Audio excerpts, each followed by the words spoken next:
بسم اللہ الرحمن الرحیم۔ حضرت ابو ہریرہ رضی اللہ عنہ نبی صلی اللہ علیہ وسلم سے روایت کرتے ہیں، آپ صلی اللہ علیہ وسلم نے فرمایا کہ اللہ تعالیٰ نے آدم علیہ السلام کو ان کی اپنی صورت میں پیدا کیا۔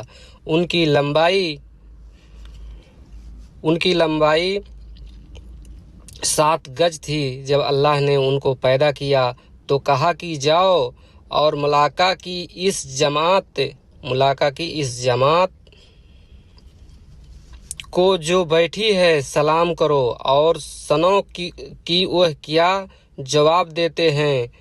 یہی تمہارے اور تمہاری اولاد کا سلام ہوگا۔ چنانچہ انہوں نے کہا السلام علیکم۔ فرشتوں نے کہا السلام علیکم ورحمۃ اللہ۔ ان فرشتوں نے الفاظ رحمۃ اللہ زیادہ کہا۔